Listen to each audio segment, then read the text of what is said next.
Ya, untuk nama anggota dari kelompok ini untuk kelas 2A itu ada Adinda Dwi Pertiwi, Adinda Ramadhani, Farisa Zakiatul Latifani, Fauzia Yusrinarti, Merisma Rahmawati, Novia Setyaningsih, Nur Eliza Putri Kusmuwardani, Safira Fatima Zahra, dan Stephanie Carolina.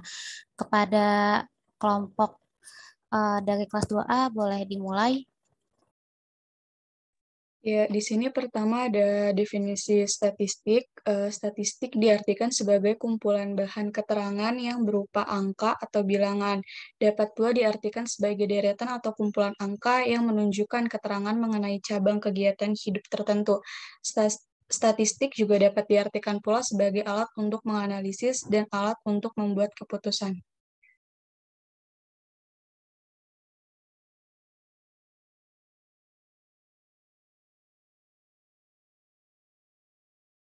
Nah, di dalam arti sempit ini, statistik itu adalah kumpulan fakta yang terbentuk angka-angka, baik disajikan dalam bentuk tabel maupun bukan tabel, yang menggambarkan suatu persoalan. Nah, di dalam arti luas ini, statistik adalah kumpulan cara atau aturan mengenai pengumpulan, pengolahan, penyajian, penganalisaan, dan interpretasi data untuk mengambil kesimpulan.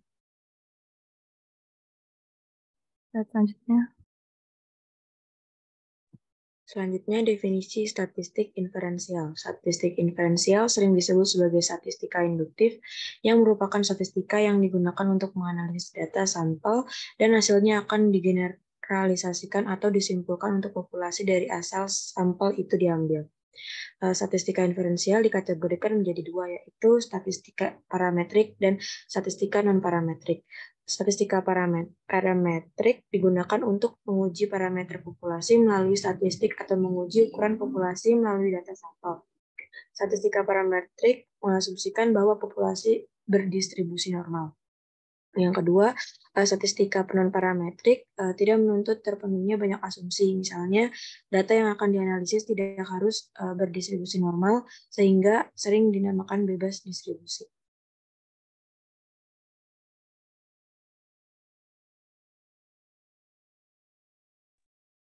Ya, selanjutnya ada tujuan statistik. Statistik diferensial bertujuan untuk menyediakan dasar peramalan dan estimasi yang digunakan untuk mengubah informasi menjadi pengetahuan. Statistika inferensial induktif mempunyai tujuan untuk menarikan kesimpulan.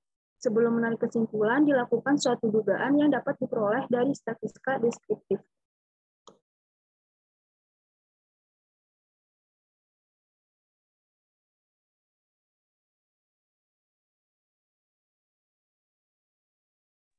Selanjutnya ada sifat dari statistik inferensial. Pertama, data yang dianalisis berasal dari random sampling ataupun acak. Yang kedua, menggeneralisasikan dengan meramalkan baik tentang ciri penting suatu variabel maupun hubungan antar variabel.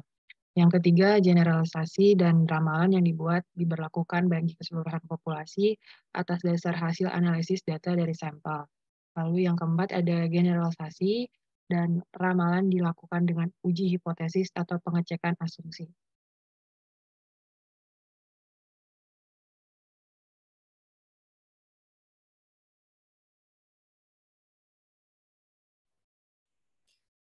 Iya, selanjutnya ya terima kasih kepada kelas 2A pembagian materi kelas 2A sampai sifat statistik inferensial ya. Selanjutnya dilanjut kepada kelas 2B untuk PPT-nya boleh di-share screen.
Iya, Ada suaranya?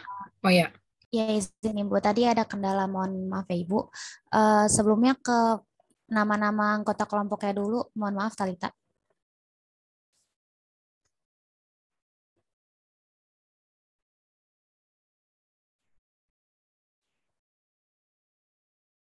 Mohon maaf, sebentar sepertinya mau ditutup dulu ininya baru dibuka lagi sebentar ya.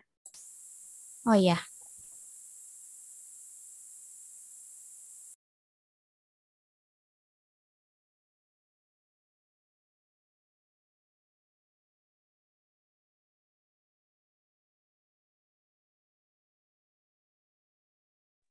Yang anggota kelompok 3 kelas 2B itu ada Anida Frianti, Anissa Indah Puspitasari, Dila Ramadina, Khadijah Kamila Inayah, Ruth Tresna Siletonga, Sabrina Novilda, Winda Astari Suharja, dan Zahrotania Prabasiwi. Oke, kepada kelompok 3 boleh dimulai, presentasinya dimulai dari materi pendugaan parameter. Dipersilakan.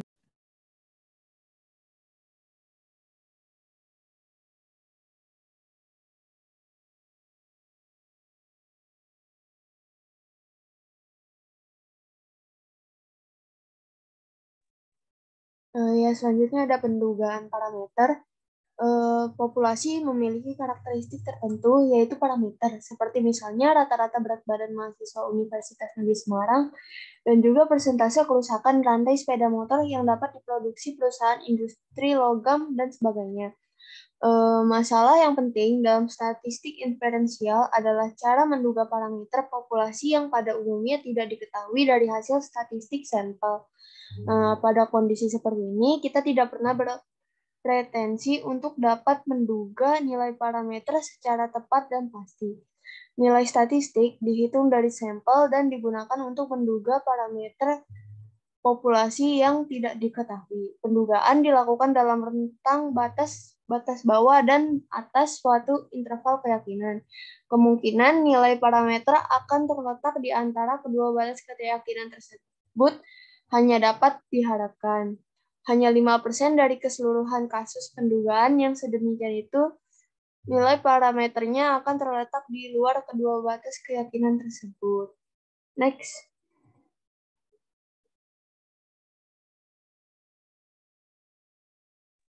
Menguji hipotesis adalah suatu proses dari pendugaan parameter dalam populasi yang membawa kita pada perumusan segugus kaidah dan dapat membawa kita pada suatu keputusan akhir, yaitu menolak atau menerima pertanyaan tersebut. Nah, contohnya itu, yang pertama itu seorang penelitian masalah kedokteran diminta untuk memutuskan berdasarkan bukti-bukti hasil percobaan apakah suatu vaksin baru lebih baik daripada yang sedang beredar di pasaran.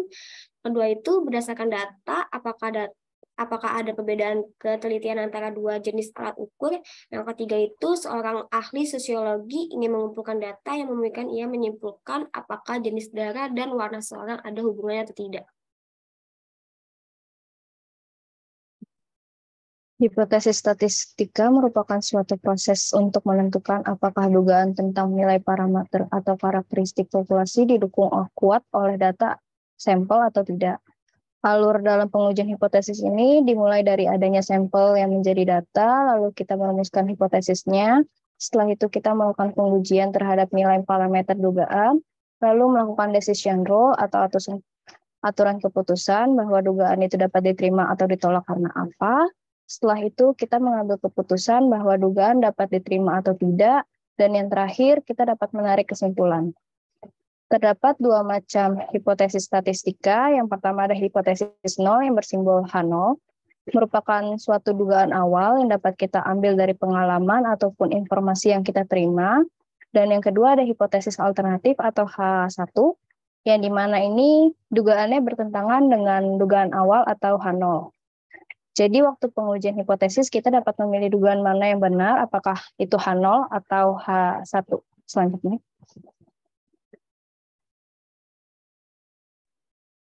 Ya, terdapat dua tipe hipotesis. Yang pertama itu ada hipotesis satu arah atau hipotesis satu sisi. Jika hipotesis alternatif menunjukkan tanda besar atau lebih kurang, hal ini dikarenakan si peneliti atau si perancang hipotesis menginginkan suatu perubahan satu arah. Misalnya, apakah meningkat, apakah terjadi penurunan, dan sebagainya. Yang kedua, hipotesis dua arah atau hipotesis dua sisi. Jika hipotesis alternatif menunjukkan tanda pangkat 1, misalkan H0 dibagi M sama dengan 20, lawan H alternatif dibagi M pangkat 1 20 ini, berarti hipotesis alternatifnya memiliki dua definisi. H alternatif dibagi M lebih dari 20 atau H alternatif dibagi M kurang dari 20. Hal ini dikarenakan si peneliti menginginkan satu perbedaan, yaitu apakah berbeda atau tidak, entah berbeda itu meningkat atau menurun. Next.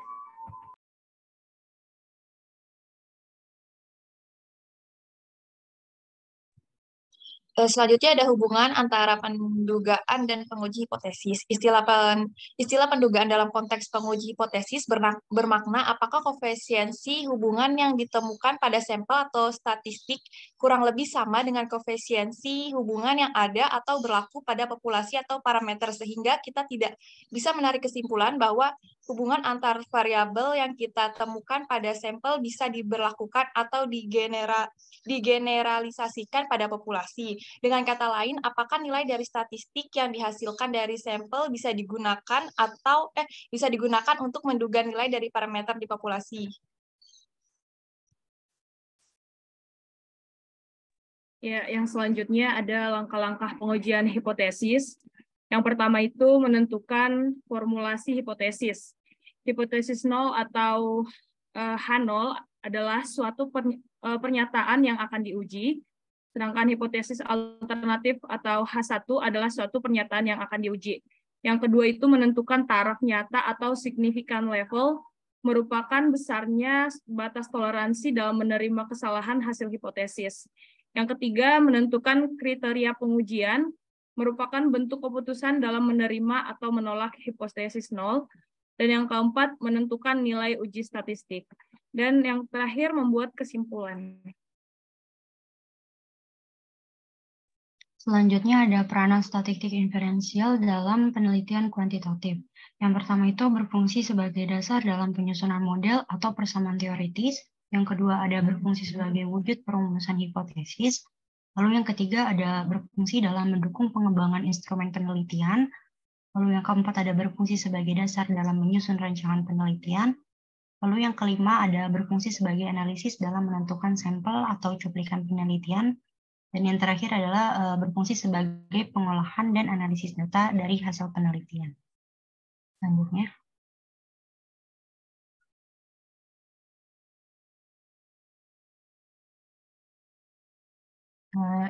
Ya, sudah selesai presentasi dari kelompok B2 Benars. Selanjutnya bisa dilanjutkan dengan kelompok dari RKI. Iya, terima kasih kepada kelompok 3 dari kelas 2B. Selanjutnya kepada kelompok 3 dari kelas 2 RKI, boleh langsung di-share screen.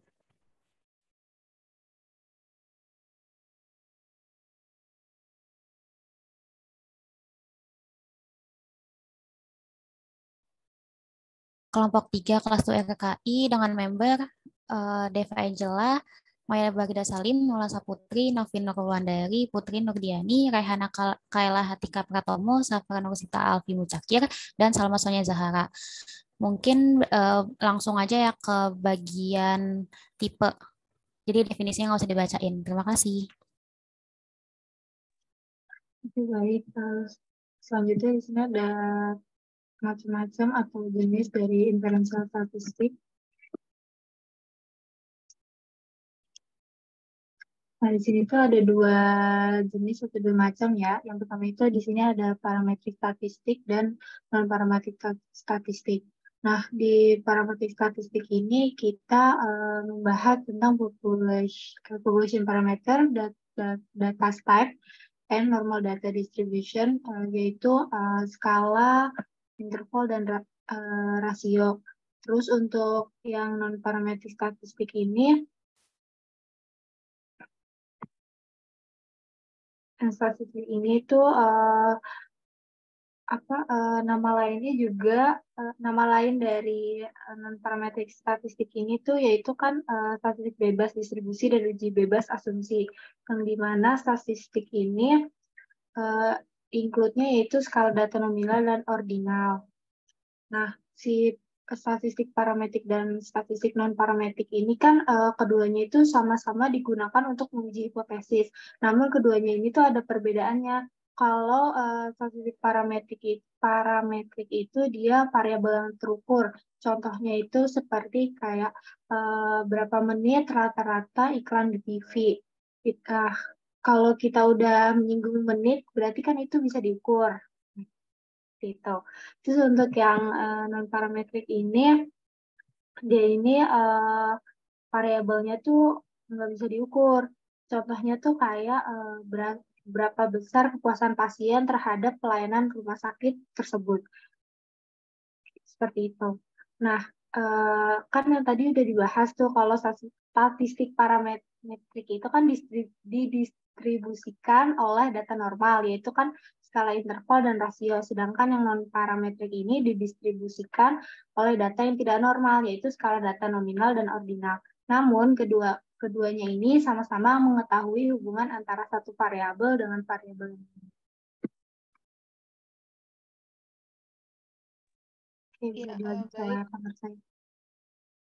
Ya, baik, akan saya lanjutkan ya. Yang ketiga ini ada manfaat statistik inferensial. Next.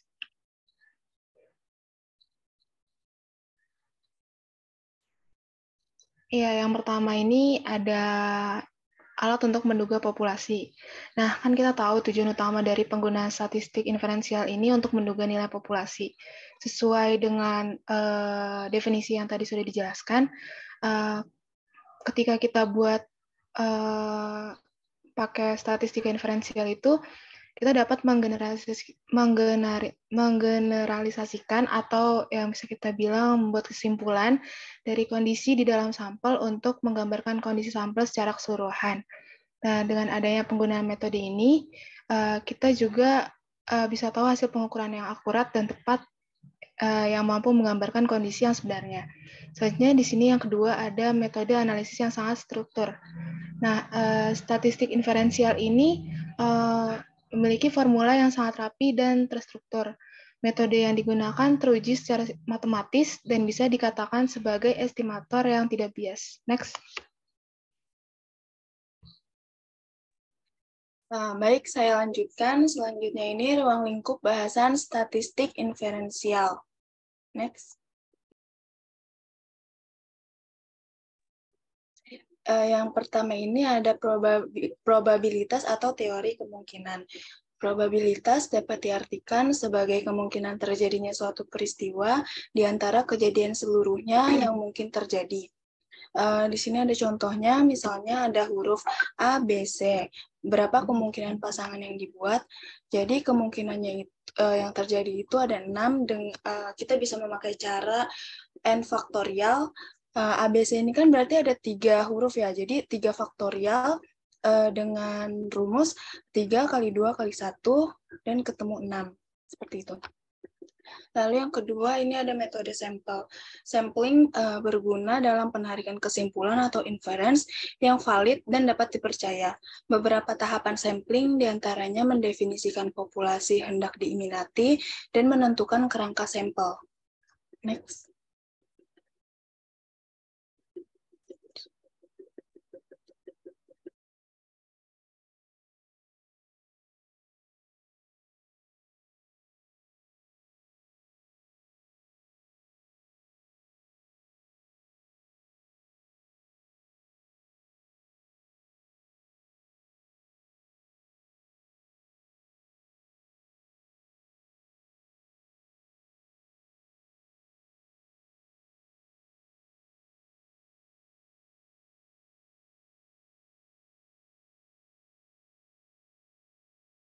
Stop, kenapa stop ya?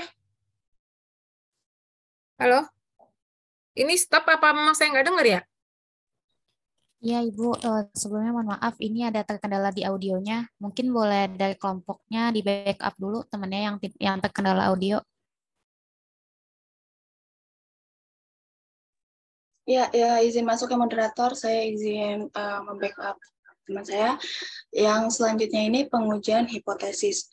Pengujian hipotesis merupakan metode pengambilan keputusan berdasarkan analisis data, baik dari uji coba kontrol maupun dari observasi atau bisa disebut dengan tidak terkontrol. Keputusan dari pengujian hipotesis hampir selalu dibuat atas dasar pengujian hipotesis nol. Ini adalah tes untuk menjawab pertanyaan yang menganggap hipotesis nol itu benar. Lalu selanjutnya ini parametrik statistik. Statistik parametrik adalah statistik yang mempertimbangkan jenis sebaran atau sebaran data, yaitu apakah data tersebut berdistribusi normal atau tidak. Statistik parametrik terdiri dari korelasi dan regresi. Statistik non-parametrik yaitu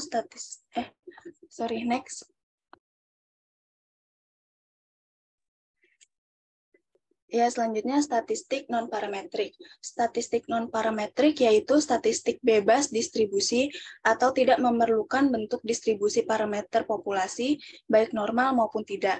Selain itu, statistik non-parametrik biasanya menggunakan skala pengukuran sosial, yaitu nominal dan ordinal, yang pada umumnya itu tidak berdistribusi normal. Next.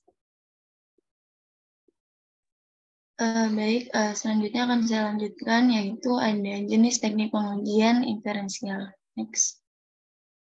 Yang pertama ada jenis statistik parametrik dengan uji T. Uji T merupakan metode dalam uji statistik yang digunakan untuk membandingkan rata-rata dua sampel untuk menguji benar atau tidaknya sebuah hipotesis pada suatu populasi. Pada uji T terdapat dua varian. Yang pertama itu hipotesis nol, yang artinya perbedaan sebenarnya antara rata-rata dua kelompok adalah nol. Selanjutnya ada hipotesis alternatif atau HA, yang artinya bahwa perbedaan sebenarnya berbeda dari nol. Di sini ada rumusnya, yaitu T untuk nilai T sama dengan X1 min X2 per akar dari S kuadrat N per N1, 1 per N1 dan 1 per N2. Di mana X1 dan X2 ini rata-rata dari dua kelompok yang dibandingkan, S2-nya kesalahan standar gabungan dari dua kelompok, N1 dan N2 itu jumlah pengamatan di masing-masing kelompok. Next. Selanjutnya ada tes ANOVA atau Analysis of Variance. ANOVA ini digunakan sebagai alat analisis untuk menguji hipotesis penelitian yang menilai adakah perbedaan rata-rata antar lebih dari dua kelompok. Hasil akhir dari ANOVA ini adalah nilai F. Terus langkah-langkah pengujiannya, yang pertama itu ada menentukan hipotesis, H0 semua variabel independen X secara simultan tidak mempengaruhi variabel dependen atau Y. Selanjutnya HA, semua variabel independen X secara simultan mempengaruhi variabel dependen atau Y. Next. Yang kedua yaitu menentukan derajat kepercayaan 10% alfa sama dengan 0,01. Yang ketiga, menentukan signifikansi. Nilai signifikansi kurang dari sama dengan 0,1, maka 0 ditolak, dan HA nilai signifikannya lebih besar dari 0,1, H0 diterima dan HA. Selanjutnya yang terakhir ada membuat kesimpulan. Apabila F dihitung memiliki nilai signifikan kurang dari sama dengan 0,1, maka H0 ditolak dan HA. Artinya variabel independen secara individual mempengaruhi variabel dependen. Apabila F hitung memiliki nilai signifikan lebih besar dari 0,1, maka HO diterima dan HA artinya variabel independen secara individual tidak mempengaruhi variabel dependen. Next. Selanjutnya ada regresi. Regresi merupakan metode statistik yang dipakai untuk memperkirakan hubungan antara sebuah variabel terikat dan suatu variabel dependen atau lebih. Metode ini juga digunakan untuk menilai kekuatan hubungan antara variabel dengan perkiraan. Next. Selanjutnya ada korelasi. Analisis korelasi digunakan untuk memahami sejauh mana dua variabel saling bergantung. Korelasi juga bersifat negatif atau positif, tergantung pada variabelnya. Korelasi negatif artinya nilai satu variabel menurun, sedangkan nilai variabel lainnya meningkat. Dan korelasi positif berarti nilai kedua variabel tersebut menurun atau bertambah secara bersamaan. Di sini ada rumusnya. R sama dengan N sigma XY min sigma X sigma Y per akar N sigma X kuadrat min sigma X kuadrat N sigma Y kuadrat min sigma Y kuadrat. Next. Selanjutnya ada jenis statistik non-parametrik. Yang pertama ada uji tanda atau sign test. Uji tanda merupakan salah satu uji statistik non-parametrik untuk dua sampel berhubungan yang digunakan untuk menguji signifikansi dua perlakuan. Uji ini memerlukan kondisi bahwa pasangan subjek yang bersesuaian memiliki dua nilai atau skor. Perbedaan nilai pada kedua kondisi tersebut ditandai dengan plus atau min atau positif negatif. Jadi uji ini didasarkan pada tanda dari perbedaan dua kondisi pengukuran subjek yang saling berhubungan. Next. Selanjutnya ada ring sum test. Uji ini merupakan uji hipotesis yang mencoba membuat klaim tentang apakah kedua sampel tersebut memiliki populasi dengan median yang sama atau tidak. Lebih khusus lagi, uji ini menggunakan informasi sampel untuk menilai seberapa masuk akal agar median populasi sama. Tes ini memiliki dua hipotesis yang tidak tumpang tindih. Yang pertama, hipotesis nol, yaitu pernyataan tentang median populasi yang menunjukkan tidak ada pengaruh. Dan yang kedua ada hipotesis alternatif, yaitu hipotesis pelengkap dari hipotesis nol. Next. Yang terakhir ada chi-square. Chi-square ini salah satu jenis uji komparatif non-parametrik yang dilakukan pada dua variabel, di mana skala data kedua variabel adalah nominal. Chi-square digunakan untuk membandingkan frekuensi yang muncul pada kategori atau kelompok berbeda. Kelebihan chi-square ini dapat menganalisis lebih dari dua sampel. Next. Baik, selanjutnya ada the reasons to use inferential statistic atau alasan mempergunakan statistik inferensial. Next. Seperti yang kita tahu ya, statistik inferensial ini digunakan untuk membuat kesimpulan tentang populasi berdasarkan sampel yang diambil dari populasi tersebut. The main purpose atau tujuan utama dari statistik inferensial ini untuk memprediksi, membuat estimasi, membuat keputusan tentang populasi dengan menggunakan informasi yang diambil dari sampel. Nah, ini tuh berguna karena populasi itu biasanya kan masih besar ya, atau terlalu sulit untuk diamati secara keseluruhan. Nah, jadi sampel ini tuh diambil untuk mewakili populasi dan membuat kesimpulan tentang populasi. Next. Nah, ada beberapa alasan untuk mempergunakan statistik inferensial, yaitu yang pertama itu ada banyak jurnal tingkat atas yang tidak menerbitkan artikel yang tidak menggunakan statistik inferensial. Lalu yang kedua itu ada statistik inferensial ini memungkinkan analisis untuk menggeneralisasi hasil temuan ke populasi yang lebih besar. Lalu ada yang ketiga ini statistik inferensial itu bisa menentukan tidak hanya apa yang dapat terjadi, namun statistik inferensial ini juga bisa apa yang biasanya terjadi dalam program tersebut. Lalu yang keempat ini, statistik inferensial ini bisa membantu menilai kekuatan hubungan antara variabel independen dan variabel dependen. Itu dapat menilai dampak relatif bagi berbagai program. Next. Lalu yang kelima itu, statistik inferensial ini tuh hanya dapat digunakan bila ahli statistik memiliki daftar lengkap anggota populasi. Statistik inferensial ini mengambil sampel acak dari populasi ini. Dengan menggunakan rumus yang telah ditentukan sebelumnya, ahli statistik ini menentukan bahwa ukuran sampelnya cukup besar. Lalu yang terakhir itu, yang keenam, ada statistik inferensial ini dapat membantu menentukan kekuatan hubungan dalam sampel. Nah, ahli statistik ini dapat menilai kekuatan dampak variabel independen atau masukan program input program terhadap hasil keluaran program. Nah, dalam statistik inferensial ini sulit untuk mendapatkan daftar populasi dan atau mengambil sampel acak. Next.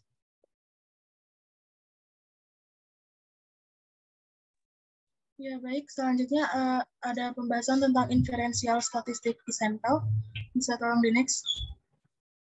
Ya, jadi yang pertama itu adanya analisis regresi. Analisis regresi itu apa sih? Analisis regresi itu adalah salah satu alat analisis yang paling populer.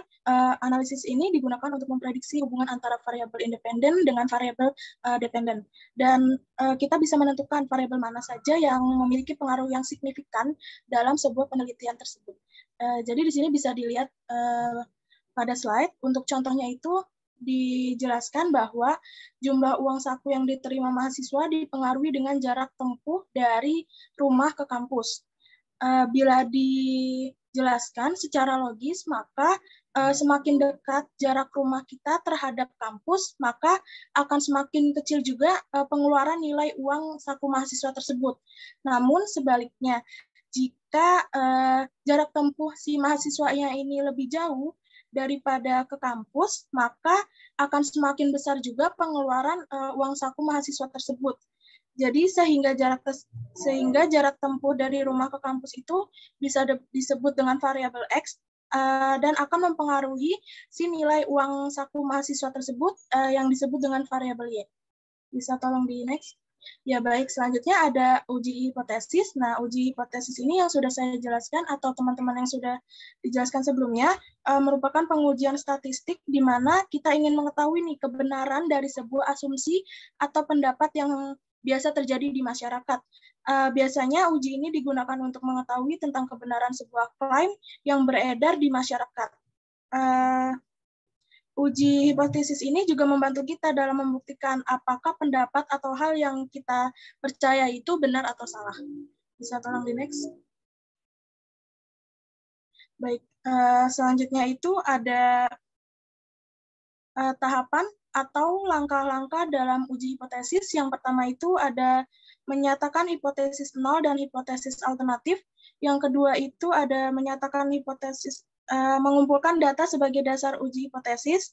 Selanjutnya menentukan signifikan level atau alpha. Selanjutnya itu menentukan kriteria pengujian dan daerah penolakan. Memilih uji statistik yang sesuai. Dan terakhir itu menarik kesimpulan. Bisa tolong di next? Ya baik, selanjutnya itu yang ketiga ada confidence interval. Nah, confidence interval itu adalah tingkat kepercayaan atau rentang kepercayaan pengujian statistik yang digunakan untuk mengestimasi populasi dengan menggunakan sampel. Jadi, dengan adanya tingkat kepercayaan ini, kita bisa memperkirakan dengan kemungkinan yang lebih besar berapa nilai populasi yang sebenarnya.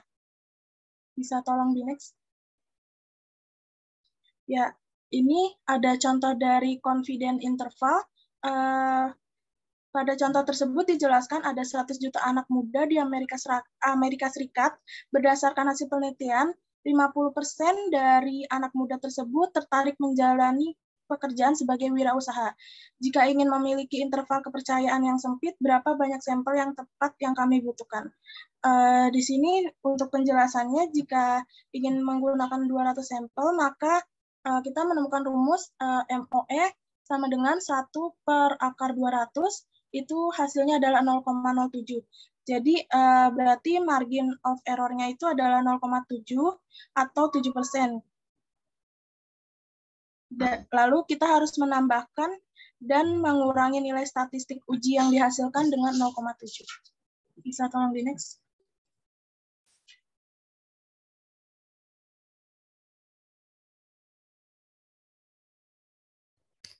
Ya, terima kasih kepada kelompok 3 dari kelas 2 RKI. Karena 3 kelompok sudah mempresentasikan materinya, sekarang saya buka sesi tanya-jawab. Kepada teman-teman yang ingin bertanya, dipersilahkan raise hand dan menyebutkan ingin bertanya kepada kelompok berapa ya. Persilakan.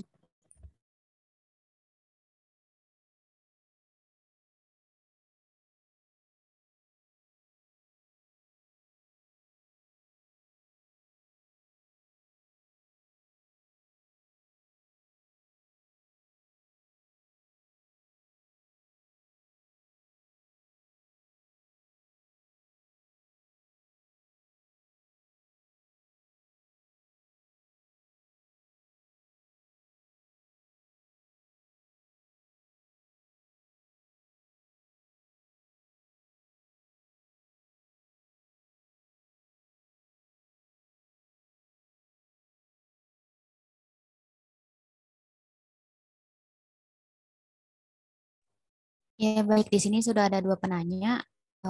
Kepada Rantis Aulia, boleh silakan on mic. Ya, iya, terima kasih moderator atas kesempatannya. Terima kasih juga atas kelompok A, B, dan RKI atas penyampaian materinya.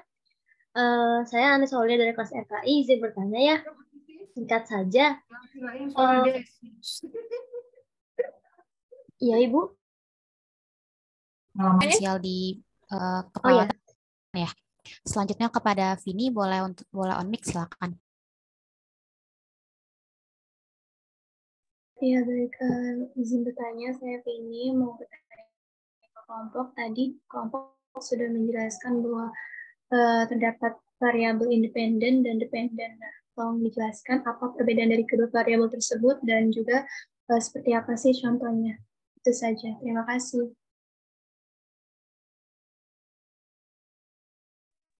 Iya, terima kasih Vini atas pertanyaannya. Tadi Vini nanya tentang perbedaan dependen dan independen ya.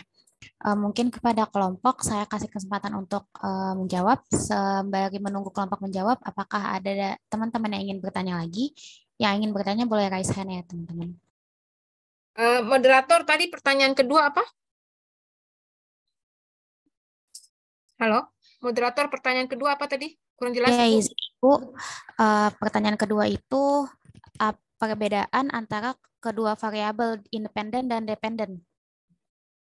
Perbedaan variabel independen dan dependen. Iya, dan berikan contohnya. Oh, oke. Ini tingkat berapa sih? Ini tingkat berapa ya? Tingkat 2, Ibu. Oh.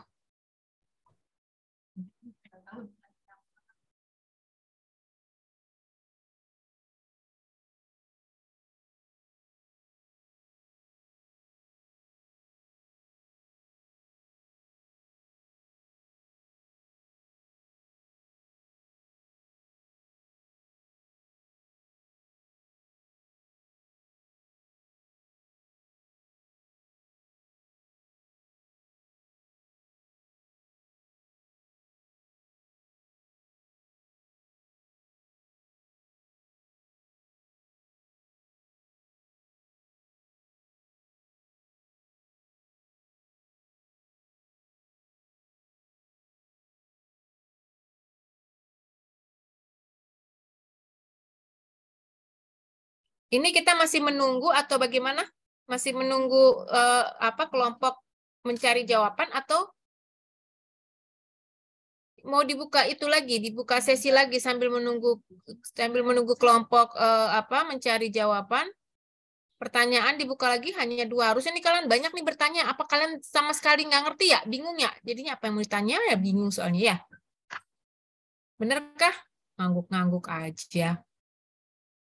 Apa sih Bu tadi yang disampaikan kok kayak di awang-awang? Makanya bingung mau nanya apa ya. Yuk, si pen moderator, gimana ini? Iya, Ibu izin menjawab. Mungkin dari kelompok sudah bisa menjawab. Oke, ayo.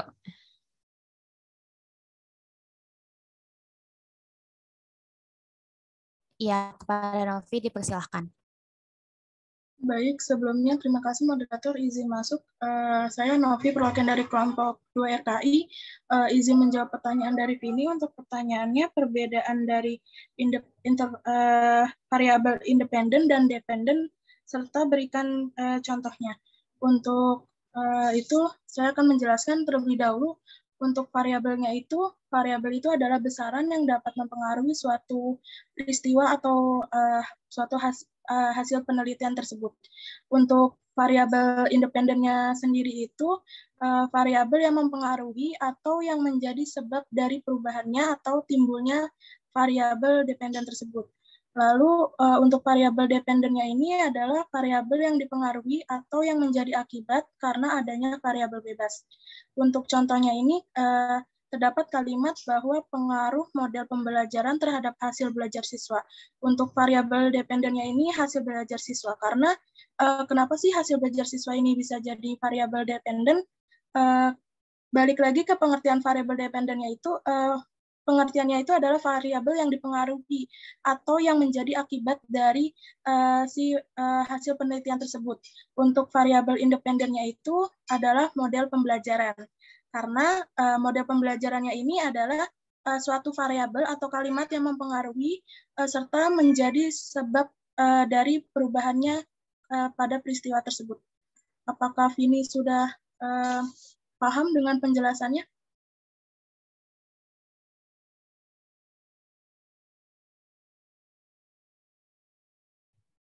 Iya, baik. Sudah, Novi. Terima kasih atas jawabannya.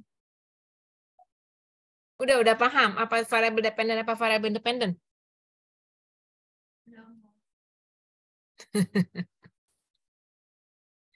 Nah, yuk pertanyaan berikutnya dijawab, ayo. Apa tadi statistika inferensial itu penerapannya apa gitu untuk pekerjaan perawat ya di dalam dunia keperawatan ya? Iya, itu Ibu, bukan benar. pertanyaannya. Oke, yuk. Ya, mungkin dari kelompok boleh dijawab pertanyaan yang kedua. Ya, silakan. Salma Sonia Zahara, dipersilakan. Izin masuk, saya Salma Sonia Zahara, perwakilan dari kelompok 3. Izin menjawab pertanyaan dari Rantis ya. Pertanyaan itu contoh penerapan inferensial statistik dalam bidang kesehatan. Yang pertama itu bisa studi uji coba obat. Nah, dalam studi uji coba obat ini, sekelompok pasien itu terpilih secara acak dan diberikan obat baru dan dilihat nih apa perubahan yang terjadi pada mereka dibandingkan dengan kontrol yang tidak menerima obat. Lalu dengan data ini juga kemudian dianalisis menggunakan statistik inferensial untuk menentukan apakah obat ini tuh memiliki efek yang signifikan pada populasi pasien secara keseluruhan. Lalu yang kedua ini ada survei kesehatan masyarakat.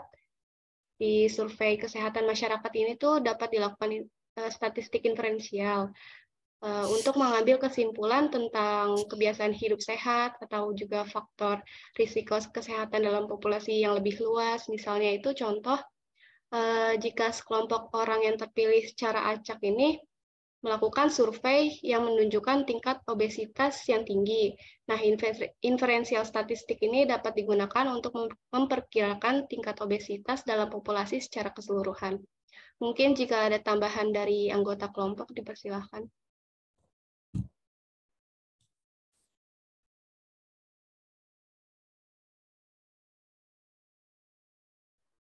Ya, terima kasih.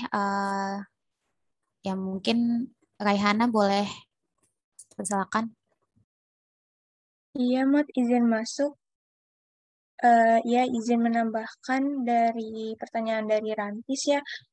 Jadi selanjutnya itu contoh penerapan dari statistik inferensial ini adanya untuk penelitian tentang faktor resiko kesehatan, yaitu dapat digunakan untuk menentukan hubungan antara faktor risiko kesehatan seperti merokok, konsumsi alkohol, dan aktivitas fisik dengan kondisi kesehatan seperti adanya pada penderita penyakit jantung dan kanker. Data dari sekelompok pasien ini yang terpilih secara acak akan dianalisis untuk menentukan apakah faktor risiko ini tuh memiliki pengaruh yang signifikan pada kondisi kesehatan dalam populasi secara keseluruhan. Mungkin ini hanya beberapa contoh penerapan statistik inferensial dalam bidang kesehatan. Metode ini juga sangat membantu yang berguna untuk para ahli ahli kesehatan yang membuat kebijakan, mengambil keputusan didasarkan pada bukti yang kuat dan menentukan strategi untuk meningkatkan kesehatan masyarakat secara keseluruhan. Mungkin jawaban dari kelompok 3 seperti itu. Apakah menjawab, Rantis?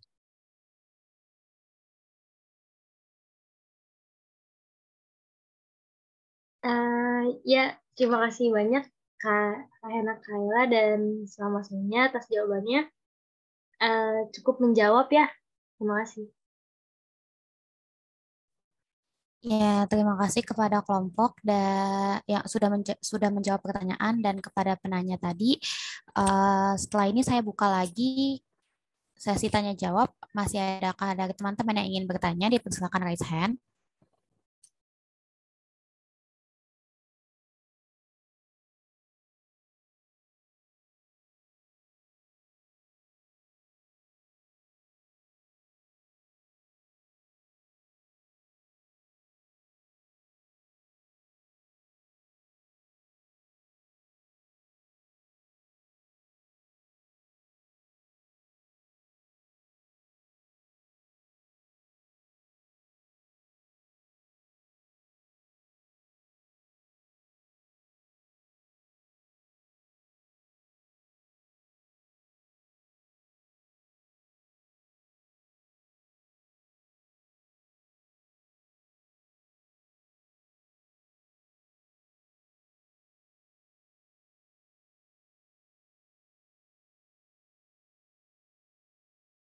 Halo?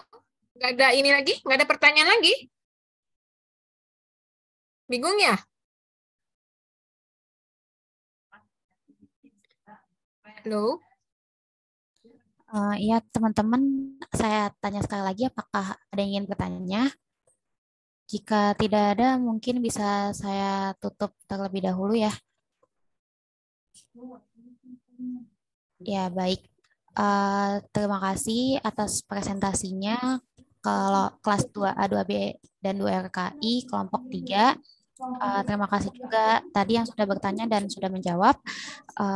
Untuk presentasi mengenai statistik inferensial saya tutup. Sebelumnya, mohon maaf jika ada kekurangan. Assalamualaikum warahmatullahi wabarakatuh. Saya serahkan kepada Bu Evi untuk tambahannya. Dipersilakan Ibu. Ya, oke ya. Kelompok ini ada berapa orang nih? Kelompok ada 3 kelompok ya, 3 kelompok. Kalian ini kelompok paham nggak tentang statistika inferensial ya? Waktu lagi membaca apa bingung ya? Mana coba, saya mau tahu dari kelompok baik kelas A, B, sama C, apa yang kalian pahami tentang statistika inferensial? Silakan, kelompok. Apa yang kelompok ketahui di dalam bayangan kalian tuh statistika inferensial tuh apa sih?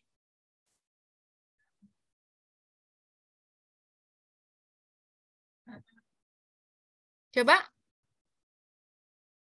Ayo, perwakilan dari kelompok A 1, kelompok B 1, kelompok C 1.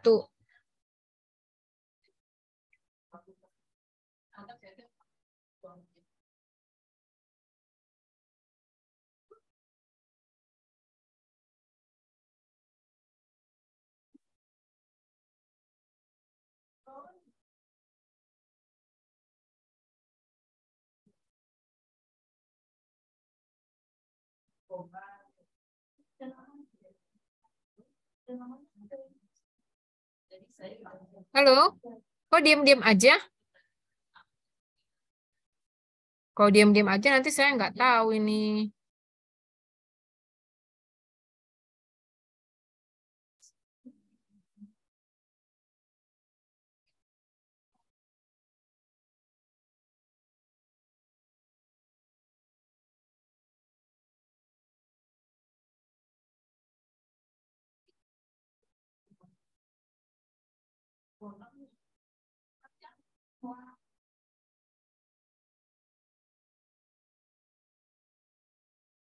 Loh kok pada diem?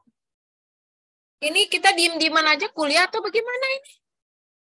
Nggak ada satupun yang mau bicara dari masing-masing perwakilan kelompok. Saya tanya apa yang kalian pahami tentang statistika inferensial. Ayo, perwakilannya mana? Kalau nggak ada yang komentar, saya kan mau tahu. Kok dari tadi apa namanya?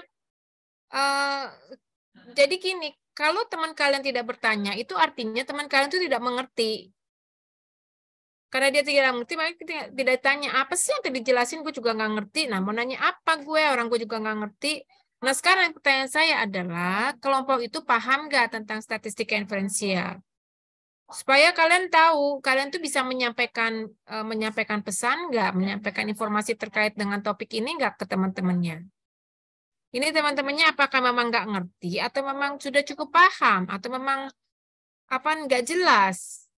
Saya mau dengar pendapat, mau dengar informasi dulu dari masing-masing anggota kelompok. Apa yang kalian ketahui waktu kalian mengerjakan tugas kelompok ini, PPT ini? Apa yang kalian ketahui tentang statistika inferensial? Ayo, masing-masing. Coba untuk yang kelompok, semua kelompok bikin raise hand di samping namanya. Ayo, biar saya bisa lihat.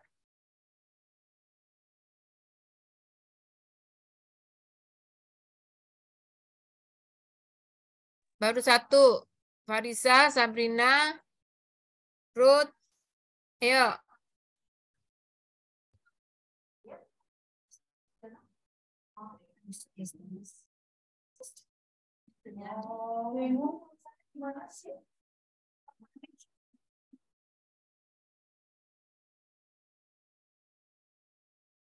Satu kelompok 25 kelas ABC itu 25 orang ya. Berarti 555 ya.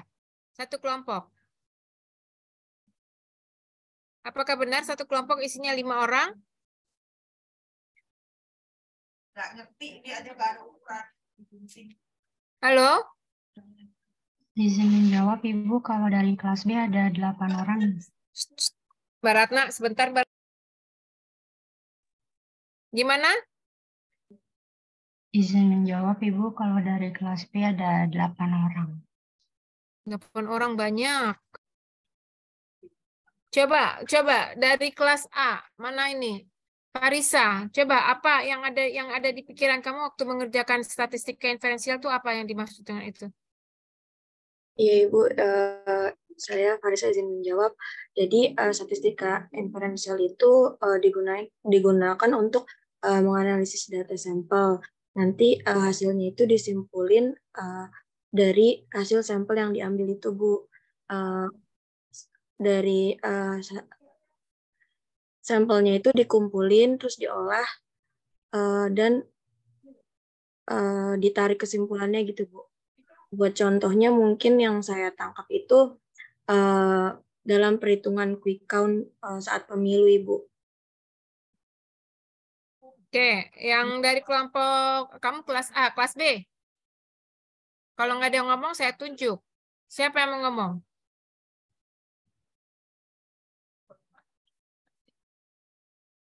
Kelas B?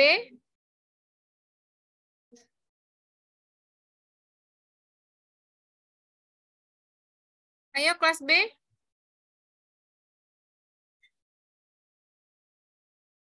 Izin menjawab, Ibu. Ya, Sabrina. Kalau menurut saya tuh statistik inferensial tuh ya sama kayak yang tadi udah disebutin Farisa, kayak menganalisis suatu data, lalu nanti kita narik kesimpulannya itu Bu dari fenomena atau sampel yang diambil dari populasinya secara acak. Kayak tadi kan udah disebutin apa jenisnya, kan ada yang parametrik sama non parametrik, kayak yang bisa diukur sama yang nggak bisa diukur. Kalau pengertian saya seperti itu Ibu. Oke. RKI coba. Apa pemahamannya tentang statistik inferensial?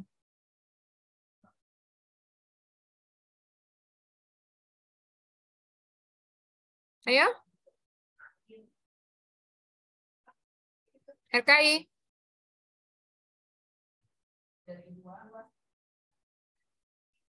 Who will answer the question? What the meaning of statistika inferensial? What do you know about the statistika inferensial? Ya, izin Ibu.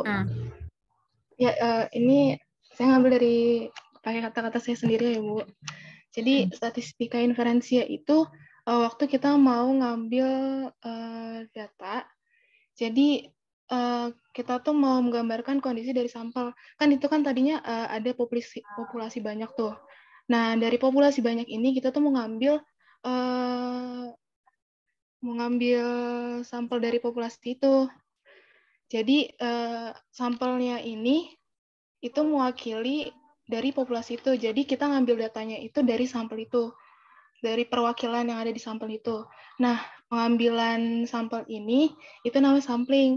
Nah, makanya kenapa statistika inferensial itu seperti yang tadi udah dijelaskan, kalau statistika inferensial itu ketika kita menggunakan statistika inferensial ini, kita dapat menggeneralisasikan atau membuat kesimpulan dari kondisi di dalam sampel untuk menggambarkan kondisi sampel secara keseluruhan. Seperti itu, Ibu.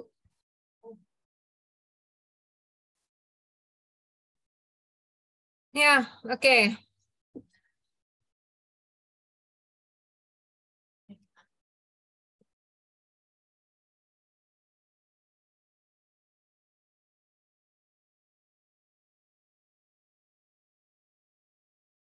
Ya, ini kita bicara tentang statistik inferensial. Ya, ini statistik nanti dasar dari kalian mempelajari jenis-jenis analisis statistik yang ada di dalam pembelajaran yang dapat digunakan dalam suatu penelitian. Nah, kalau kita bicara suatu penelitian, ya, ini statistika inferensial ini suatu prosedur. Nah ini. Nah, prosedur untuk melihat, ya, apakah data yang sudah Anda ambil, ya, data yang Anda ambil itu bisa menggambarkan kondisi di tempat tersebut. Jadi statistik inferensial itu suatu prosedur untuk menganalisis dan menilai apakah data yang saya ambil bisa menggambarkan situasi kondisi di lingkungan tersebut. Contoh, misalkan gini, ya. Sekarang Anda mengambil gini, Anda menilai seorang peneliti itu melakukan penelitian dengan mengecek bagaimana gejala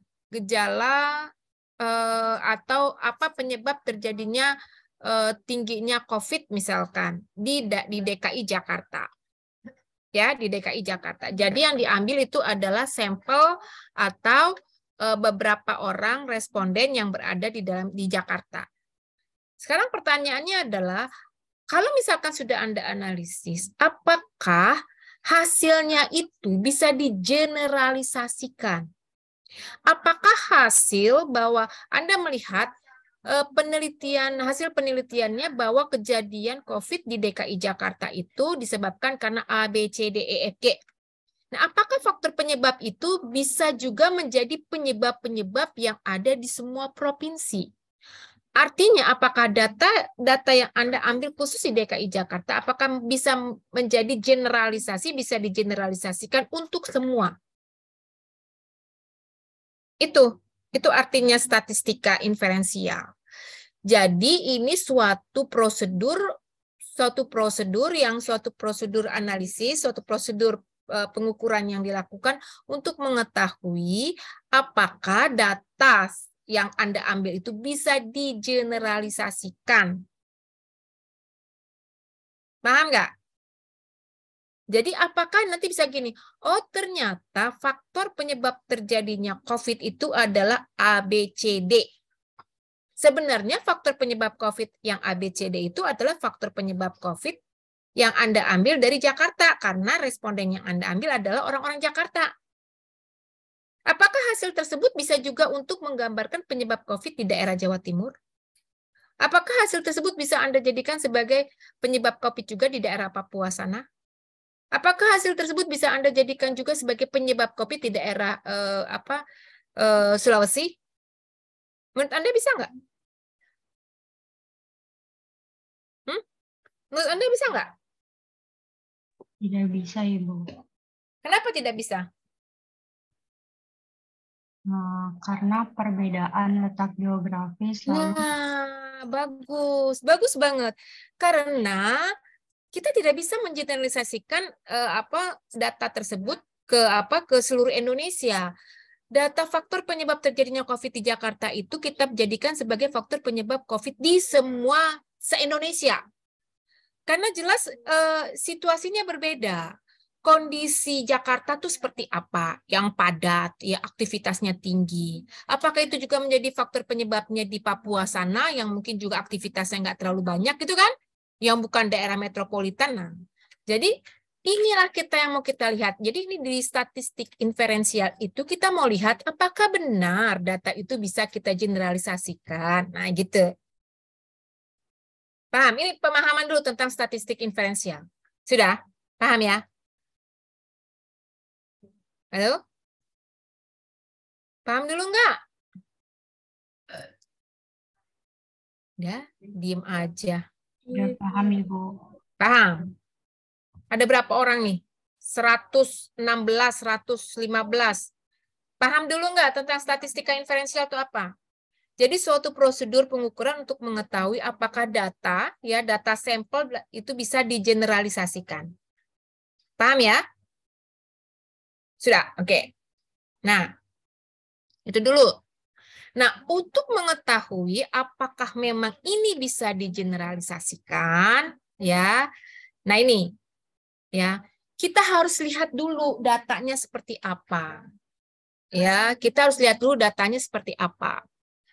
Ya, apakah datanya itu benar? Ya, apakah data yang diambil itu benar? Apakah sampelnya itu benar? Apakah sampel ini memang bisa menggambarkan situasi kondisi secara besar? Ya. Nah, itu kita harus melihat dulu sebaran datanya. Nah, untuk mengecek sebaran datanya itu ada dua. Kita bisa melakukannya, menilainya itu sebaran data secara parametrik atau non-parametrik. Udah, paham nggak sampai sini?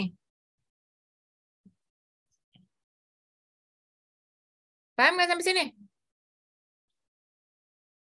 Bisa ya? Bisa diikutin ya? Nah, untuk mengetahui apakah memang benar data bisa digeneralisasikan, ya, kita harus melihat atau menilai sebaran datanya. Benar nggak sih data ini gitu loh? Benarkah benar data ini? Apakah benar-benar bisa kita pakai untuk kita data yang sedikit ini? Apakah bisa menggambarkan data yang luas? Gitu. Ya. Contohnya begini. Sekarang contohnya begini. Anda misalkan mau melihat bagaimana sih tingkat sosial ekonomi ya masyarakat Indonesia. Contoh gitu ya. Negara kita mau melihat bagaimana tingkat sosial ekonomi penduduk Indonesia. Kita ada berapa jumlah penduduk Indonesia? Ada 200 juta. Ya kan? Ada 200 jutaan kan? Nah, apakah benar semua orang 200 juta kamu ambil datanya? Kamu mintain datanya? Coba. Hah? Apa iya 200 juta itu kamu mintain datanya? Semua orang yang 200 juta penduduk Indonesia harus mencantumkan kekayaannya supaya bisa ngelihat pemerintah ini memang kita faktor sosial ekonomi apakah masuk negara miskin atau negara berkembang atau negara apa. Bisa nggak kamu minta ke 200 juta orang? Halo? Anda kalau saya tanya jawab dong.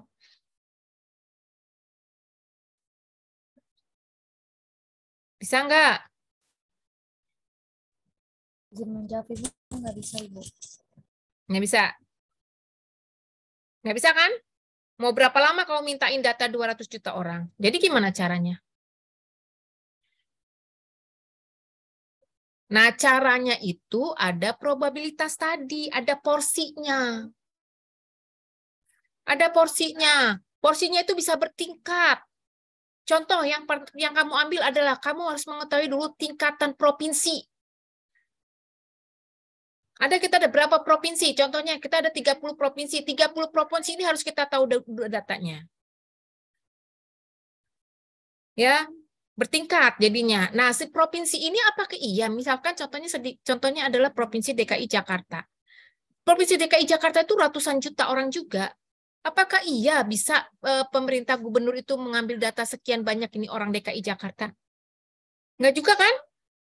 Nah, akhirnya kita ngambillah sampel jadi yang tadi pusat ngambil sampelnya secara provinsi.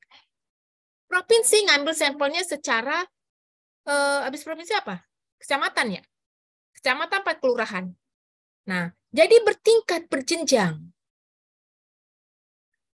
Ya, mungkin dari provinsi diambil, oke dari provinsi, masing-masing provinsi ambil aja sampelnya adalah sekitar 50 juta orang. Setiap provinsi memberikan datanya 50 juta orang. Jadi 50 juta orang yang di tiap provinsi ini harus benar-benar menggambarkan bahwa memang begitulah keadaan ekonomi di provinsi tersebut.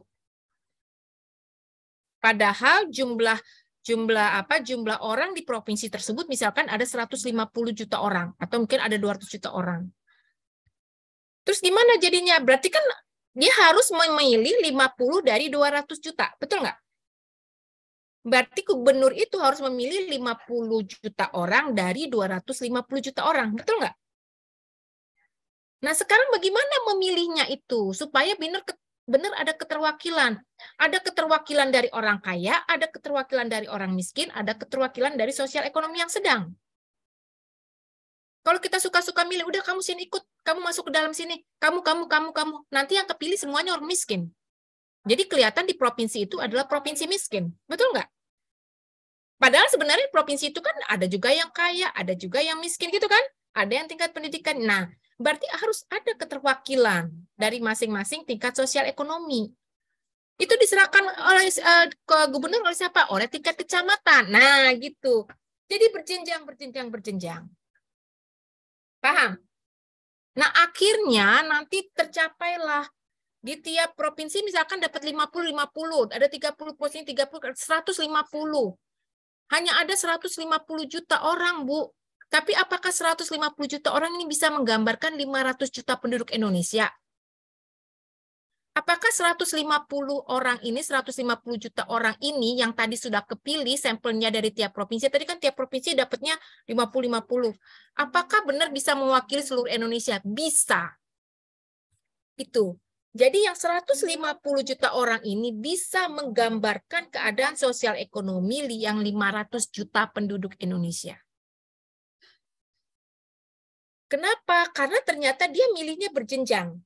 Yang dari provinsi dipilih lagi keterwakilannya. Kecamatan, di kecamatan sendiri kan ada.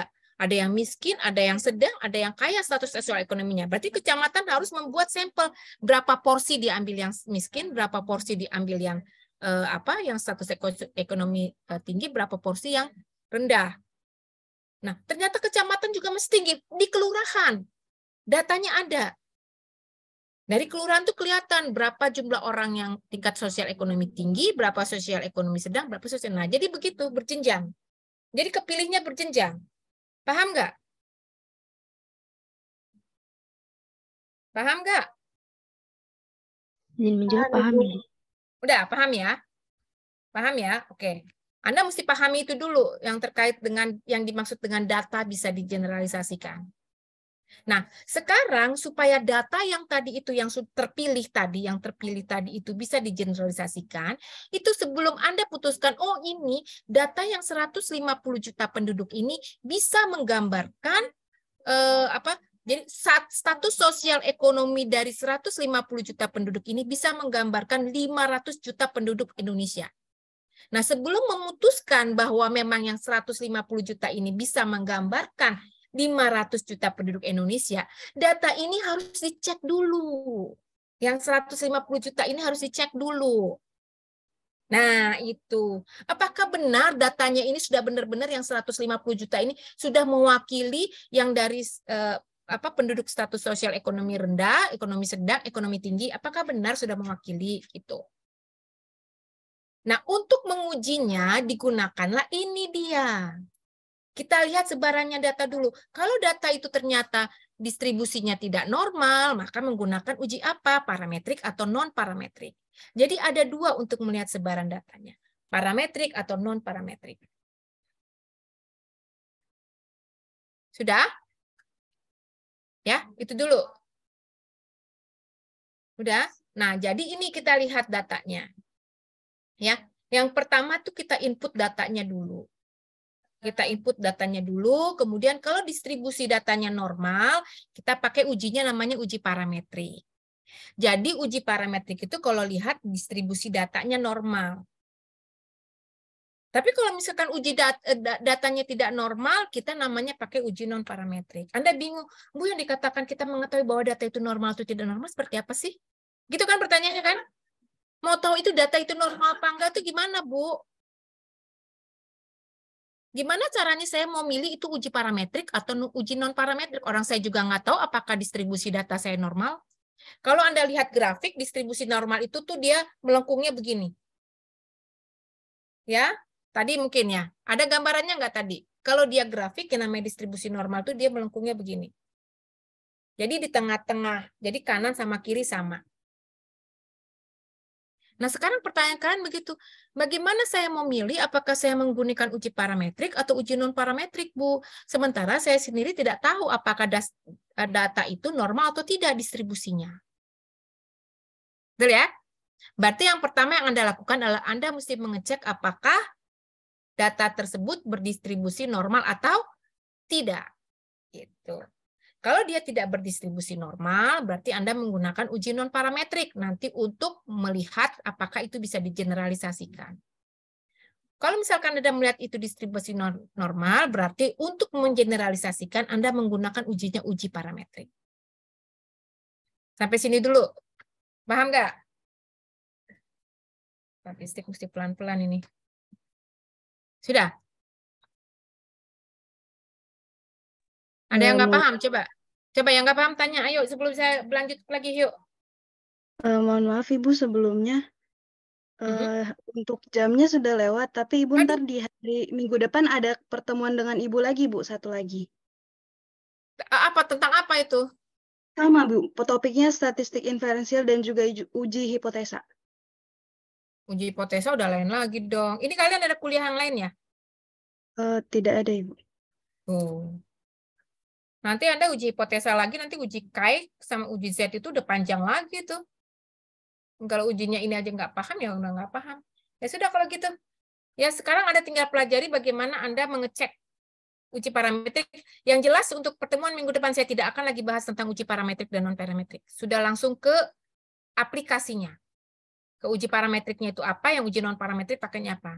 Sekarang tinggal tugas kalian memahami bagaimana caranya saya bisa mengetahui distribusi data saya normal atau tidak, sehingga saya bisa memutuskan saya pakai uji parametrik dan saya pakai uji non-parametrik. Pertemuan minggu depan adalah pertemuan untuk melakukan bagian dari uji parametrik, yaitu uji T sama uji apa tadi ada kan? Ya itu yang saya ajarkan. Jadi sudah lebih ke dalam.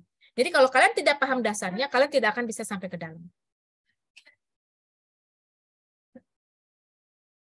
Gimana? Ya, jadi pertemuan berikutnya saya tidak akan lagi membahas ini. Ya, karena waktunya sudah habis. Bu, mohon maaf. Ya? Tadi kata teman yang lain tidak apa-apa dilanjut saja, Ibu. Gimana sih katanya udah selesai. Kalian tuh sampai jam berapa sih sebenarnya? Izin menjawab, Ibu, dari jam 13.00 sampai jam 13.50, Ibu.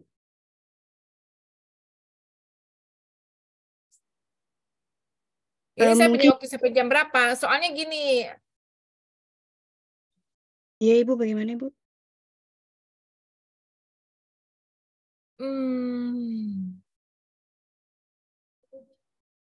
Coba kalian baca saja dulu ya, baca ya tentang uji parametrik dengan uji non parametrik. Intinya adalah uji parametrik itu gimana ya?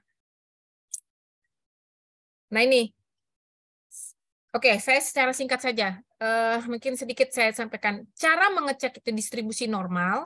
Ya, yang pertama itu sebelum masuk uji parametrik dan uji non.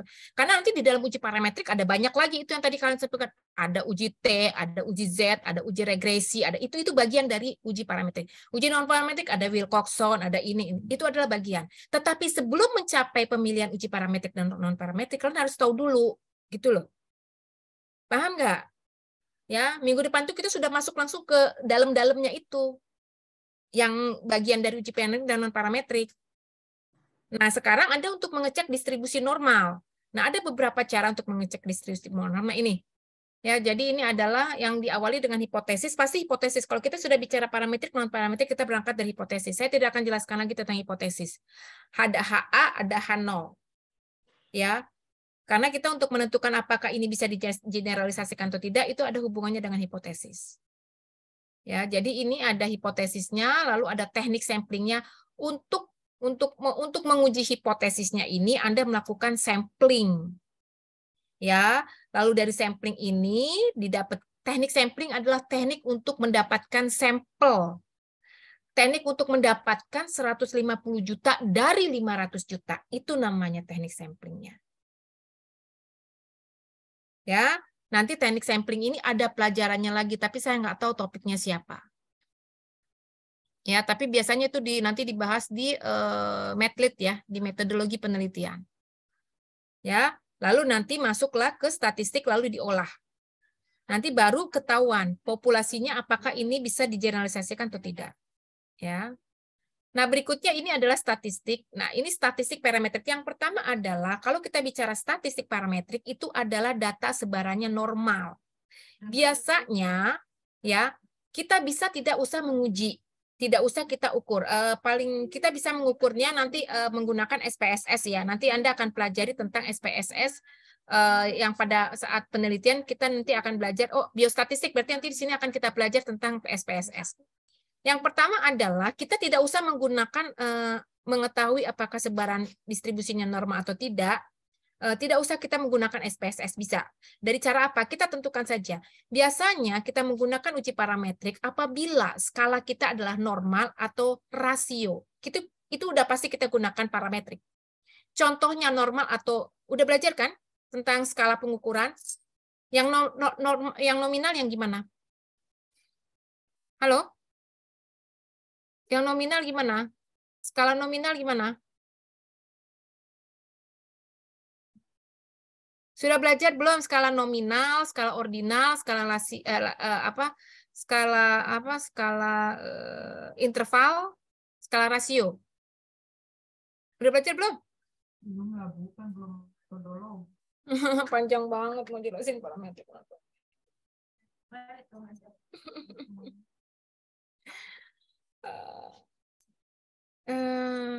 Oke.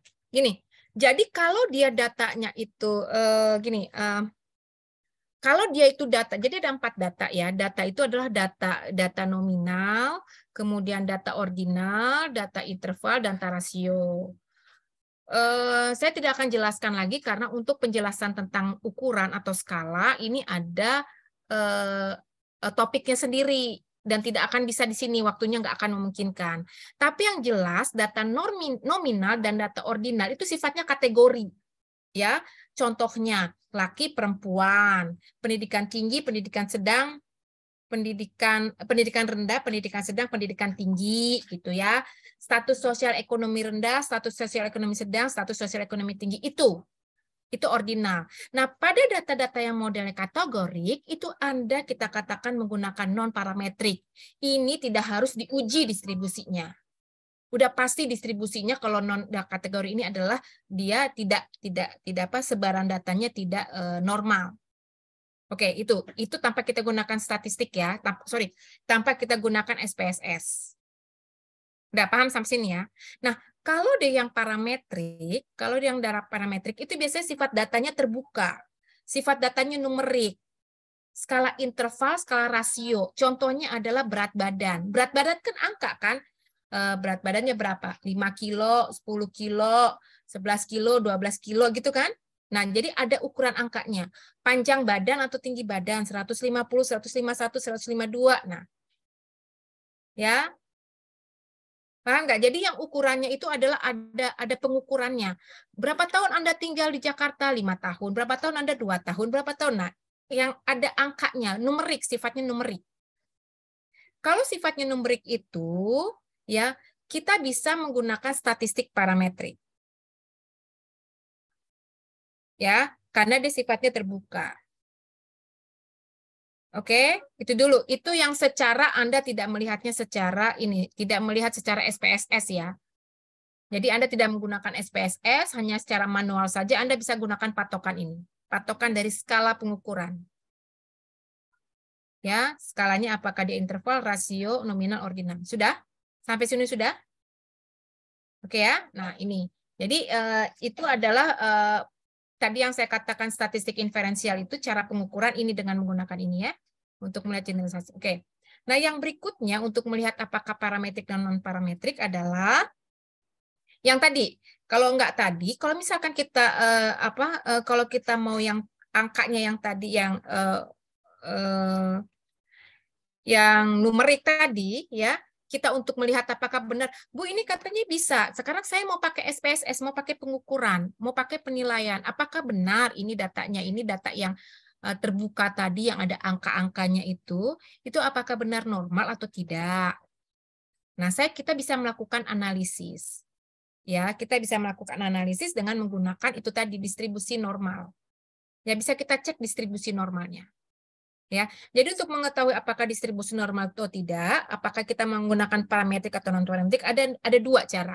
Anda bisa lakukan secara manual yang tanpa pengukuran menggunakan analisis statistik, tapi ada yang sifatnya itu manual. Manual dalam arti kata, ya sudah, pokoknya kalau dia kategorik berarti kita masukkan non parametrik. Kalau dia itu terbuka kita masukkan parametrik. Paham ya? Nah, sekarang yang tahap kedua adalah dia yang menggunakan metode statistik. Tahu ya perbedaannya tadi ya? Tadi tidak menggunakan metode statistik, sekarang adalah kita melihat distribusi normal datanya itu, apakah normal atau tidak menggunakan metode statistik. Metode statistik berarti ada perhitungan atau pengukuran. Nah, salah satu yang kita sering gunakan itu analisisnya menggunakan SPSS. Bukan hanya SPSS ya, ada banyak untuk menganalisis statistik. Ya, ada bisa pakai macam-macam, ada stata segala macam bisa. Tapi yang paling umum yang digunakan dan banyak digunakan oleh mahasiswa itu adalah SPSS. Nah, ini caranya untuk melihat metode secara statistik, kita menggunakan SPSS tersebut. Ya, sampai sini paham dulu nggak? Kayaknya berat banget ini. Paham data aja nggak? Halo, sampai sini paham dulu nggak? Cepat, waktunya nanti kita mau tutup. Paham, Ibu. Oke, good. Nah, sekarang kita lihat lagi itu ya, cara pemilihan antara parametrik non parametrik ya. Oke. Sekarang kita bicara, kita sekarang sudah, yang manual kita tinggalkan. Yang tadi, yang pengkategorian parametrik berdasarkan kategori ataupun numerik kita tinggalkan. Yang manual sekarang kita bicara distribusi normal menggunakan metode statistik. Oke. Sekarang kita bicara kategorian parametrik atau non parametriknya menggunakan metode statistik. Nah, sekarang kita menggunakan metode statistik adalah, nah ini tadi, jika penarikan sampelnya tidak dilakukan secara random, Anda pasti harus menggunakan non-parametrik. Contohnya, kalau penelitian Anda adalah penelitian yang sifatnya itu purposif, ya apa udah purposif, jelasinnya lagi ya. Kalau misalkan penelitian Anda itu sifatnya itu yang jadi semua orang terpilih gitu loh, tidak ada random, itu sebenarnya bisa kita katakan itu adalah statistik non parametrik. Ya, jadi sampelnya itu kita ambil keseluruhan. Untuk apa kita lakukan distribusi normal atau enggak, orang semua sampelnya kita ambil kok gitu istilahnya. Misalkan gini, yang tadi kan 150 juta penduduk kita ambil dari 250 dari 500 juta penduduk Indonesia. Kita mau mengetahui apakah 150 juta penduduk ini bisa digeneralisasikan menggambarkan kondisi kesehatan yang 500 juta penduduk Indonesia. Kalau misalkan kita mengambil 500 juta penduduk Indonesia, nggak usah kita lakukan lagi, itu kita ngambil semuanya kita ambil aja deh. Nggak usah kamu hitung distribusi data normalnya, karena dulu kita ambil kok. Untuk apa kita lakukan pengukuran distribusi normal? Semuanya kita ambil kok, gitu loh. Paham ya sampai sini ya? Tapi kalau misalkan kita lakukan secara random, yang tadi dari 500 juta penduduk saya ambil 150 juta penduduk. Sekarang Anda mau melihat apakah yang 150 juta ini beneran datanya itu adalah data yang terdistribusi normal yang bisa menggambarkan 500 juta penduduk, baru Anda gunakan ini. Anda mesti hitung dulu. Anda mesti ukur dulu. Ya, Anda mesti ukur dulu apakah benar ini distribusi normal atau tidak. Ya. Nah, itu. Kemudian ada beberapa lagi kalau yang varian kelompoknya tidak sama. Ya, itu juga. Itu kalau nggak sama, ya non parametrik gitu. Untuk apa gitu loh digunakan.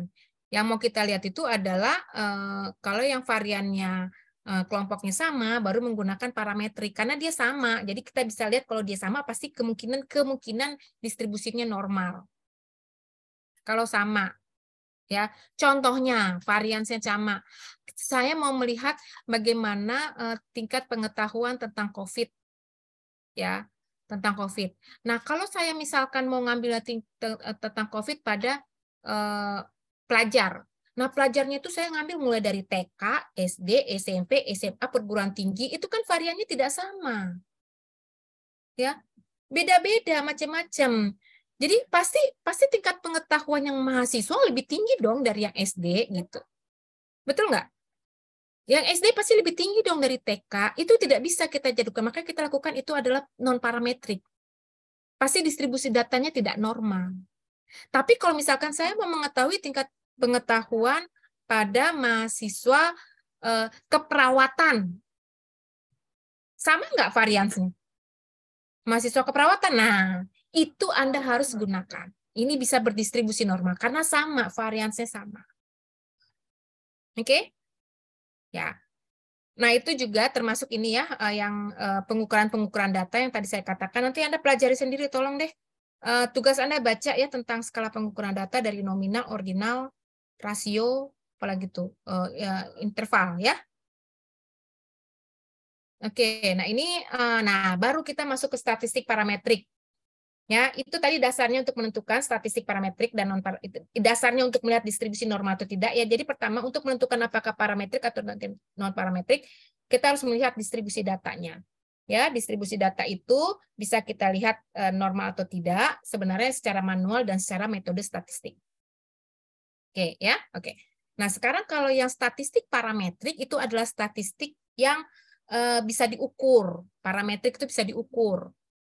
Itu yang tadi saya katakan, makanya dia pakainya pengukurannya sifatnya terbuka, angka-angka. Contohnya, berapa menit sih rata-rata Anda menonton televisi, menonton drama Korea misalkan.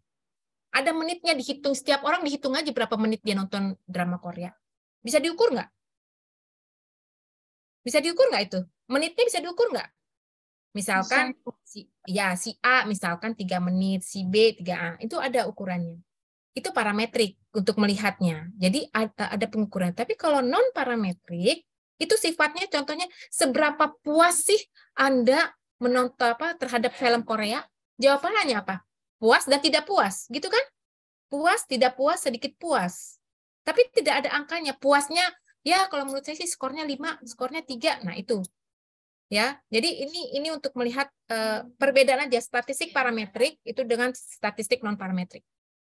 Oke? Ya. Nah, ini adalah contohnya yang termasuk statistik non-parametrik. Itu tadi temannya udah bilang ya. Yang termasuk statistik parametrik yang ada pengukuran-pengukurannya. Yang sifatnya itu adalah terbuka. Contohnya apa tadi? Uji T. Nah, itu kan pasti numerik. Ya. Kemudian apalagi ANOVA. Ini belum Anda pelajari, nanti Anda pelajari belakangan. Tapi yang sifatnya terbuka, ya, datanya itu sifatnya terbuka, itu pasti Anda pakainya nanti kemungkinan adalah uji parametrik. Ya, kalau misalkan yang tertutup tadi, yang kategorik itu non parametrik, nggak perlu. Nah, untuk uji non parametrik, untuk uji parametrik sendiri bisa kita lihat. Tadi teman-temannya kan bilang, kalau misalkan kita lihat sebaran datanya, kalau dia ternyata distribusi, nah, secara dasar ya, secara dasar kalau distribusinya tidak normal, kita menggunakan median, penentuan min atau median. Itu ya, tadi temannya bilang. Ya, gitu. Jadi kalau Anda secara manualnya Anda hitung. Perhitungan. Hitung angkanya. Angkanya adalah misalkan rata-ratanya adalah kalau di statistik nilai rata-rata itu ada 2 ya. Kalau Anda SMA rata-rata itu apa? Min ya. Min ya. Rata-rata artinya min kan. Yang paling tinggi, yang paling keluar banyak adalah modus, yang rata-rata min, betul nggak? Betul, Ibu. Oke.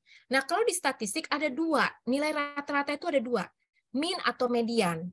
Kapan kita menggunakan min, kapan kita menggunakan median? Kita menggunakan min apabila kita lihat data yang terbukanya, kita menggunakan apabila dia distribusinya normal. Jadi kalau di garis itu dia kanan sama kirinya sejajar. Tapi kita menggunakan median apabila ada menceng ke kanan atau menceng ke kiri sedikit. Itu kita menggunakan median. Ya, itu untuk melihat secara distribusi saja, distribusi secara dasar. Oke ya. Nah, ini statistik non parametrik untuk melihat, nah contohnya berapa banyak sih, berapa puas sih Anda terhadap menonton drama atau seberapa besar kepuasan pasien terhadap pelayanan di rumah sakit ini. Jadi sifatnya pemilihannya kelompok-kelompok bisa sangat setuju, sangat tidak setuju, setuju, tidak setuju. Nah, itu beda dengan parametrik tadi ya. Nah, ini non parametrik ini ya dia lebih ke arah apa? Nah, termasuk yang kategori. Kalau di dalam statistika nanti analisis Anda akan pelajari yang termasuk kategori adalah KI kuadrat bisa. KI kuadrat itu bisa kategorik, bisa non kategorik. Salah deh. KI kuadrat itu bisa parametrik, bisa non parametrik. Ya, KI kuadrat itu termasuk sebagian dari non parametrik karena dia sifatnya kategorik, kategori ya dia. Tetapi bisa juga kita jadikan dia parametrik. Ya, nanti ini nanti Anda lihat analisis KI kuadrat, chi square, Chi-square test ini adalah analisis statistik yang paling banyak digunakan oleh mahasiswa pada saat skripsi. Kakak-kakak kelas kalian mayoritas menggunakan ini. Termasuk dosen-dosen kalian di sini juga banyak menggunakan chi-kuadrat untuk menganalisis suatu penelitian. Dia lebih fleksibel karena dia bisa dianggap parametrik ataupun non-parametrik. Ya, sehingga kalau pakai chi-kuadrat seharusnya tidak perlu juga data itu harus dilihat distribusinya. Ya. Oke, nah beberapa yang menggunakan non-parametrik ini seperti nanti ada Friedman test segala macam, nanti itu belakangan ya pada saat untuk yang selanjutnya ya. Saya hanya konsep dasarnya dari statistik inferensial ya. Nah, ini saya rasa nanti pada saat statistik inferensial ini untuk menentukan itu juga nanti ada hipotesisnya. Ya, nanti itu akan kalau sudah masuk ke dalam kelompok yang termasuk uji untuk non-parametrik apa, uji untuk parametrik apa. Tadi yang saya katakan uji non-parametrik, contohnya nanti ada uji parametrik, contohnya nanti ada uji T, uji regresi. Tadi ada ya, regresi ngomong ya? Ada regresi nggak kelompok ngomong tadi? Regresi linier. Nah, itu uji parametrik. Ya, nanti ada uji non-parametrik seperti apa saja. Itu nanti ada uji-ujinya. Nah, uji-ujinya itu yang akan kita masukkan ke ke kelas minggu depan. Pada pertemuan berikutnya, ini sudah selesai, langsung saya masuk ke uji. Seperti uji T, itu adalah uji dari parametrik atau non-parametrik dari uji T. Izin menjawab parametrik ya, Bu. Ya, nanti uji non-parametrik ada lagi, kayak kuadrat. Nanti saya akan mengambil, nggak bisa semuanya saya ajarinnya, jadi comot yang uji untuk parametriknya apa, kita ambil satu analisisnya, ujinya apa, uji non-parametrik apa, kita ambil satu. Kita ambil satu-satu nanti kita pelajari. Yang penting kalian tahu dulu antara parametrik dan non-parametrik. Termasuk nanti kita akan lihat di minggu depan bagaimana Anda mengecek parametrik non-parametrik menggunakan metode. Kalian ada praktek SPSS-nya nggak? Izin menjawab ada praktik. Oke, ada praktek SPSS-nya, berarti nanti menilainya di praktikum SPSS saja. Saya ajarkan gimana caranya menilai non-parametrik atau parametrik menggunakan metode statistik dengan software SPSS. Itu yang dikatakan tadi ada uji Wilcoxon-nya ya, dilihat di uji Wilcoxon-nya bisa dinilai di situ. Oke ya. Oke, yang lainnya saya rasa baca deh. Nah, ini tadi pengujian uji hipotesis termasuk salah satunya ya untuk menilai apakah dia parametrik non-parametrik nih. Uji hipotesis ya.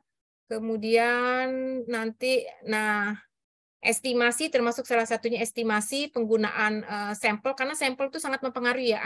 Distribusi data Anda itu normal atau tidak sangat dipengaruhi oleh besarnya sampel. Kalau sampelnya kecil itu pasti tidak terdistribusi normal. Ya, nih. Oke, saya rasa itu aja. Nanti kalian pelajari sendiri ya. Nah, ini general ini yang termasuk ini statistik non statistik ya. Oke, ada pertanyaan sampai di situ. Tolong dipelajari ya. Nanti saya kasih materinya pelajari. Jadi nanti untuk pertemuan berikutnya Anda sudah paham. Kalau saya bicara parametrik non parametrik jangan bingung apa sih parametrik yang diomongin Ibu. Enggak gitu lagi ya. Udah paham ya? Oke. Yuk, ada pertanyaan enggak?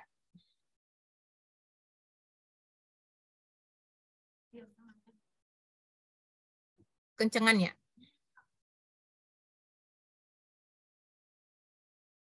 Ini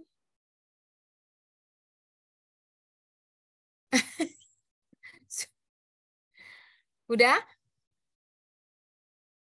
Diem aja nih. Udah belum si pen? Nah, sekarang itu dulu di apa tuh namanya tuh di screenshot terlebih dahulu. Ya, screenshot dulu ayo. Untuk kelas 2A terlebih dahulu.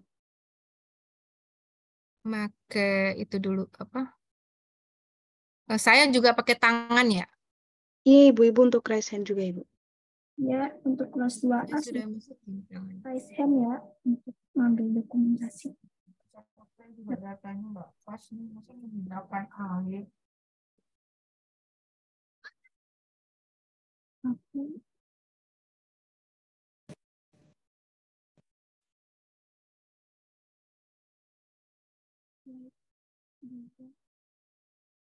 Di kelas A sudah, untuk kelas B.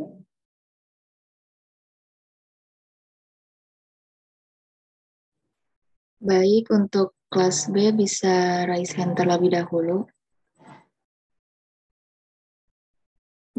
Untuk slide pertama. Selanjutnya slide kedua. Baik, kelas B sudah dilanjut RKI. Baik, untuk kelas RKI silakan raise hand terlebih dahulu. Baik, akan saya screenshot dari slide pertama. Untuk slide kedua. Baik, sudah selesai. Yuk, kalau sudah tidak ada pertanyaan, nanti saya kasih artikel terkait dengan itu ya, dengan apa uji inferensial ya. Tolong Baik, Ibu. dipelajari, dipahami lagi ya. Yang penting dasarnya sudah paham ya kalian ya. Dasarnya apa, supaya jangan seperti tadi mengawang-awang jadinya. Tunggu saya turunin dulu tangan saya ya. Oke, kalau begitu saya akhiri sampai di sini. Terima kasih atas perhatiannya. Assalamualaikum warahmatullahi wabarakatuh. Waalaikumsalam warahmatullahi wabarakatuh. Terima kasih, Ibu. Terima kasih, Ibu. Terima kasih, Bu. Terima kasih, Bu.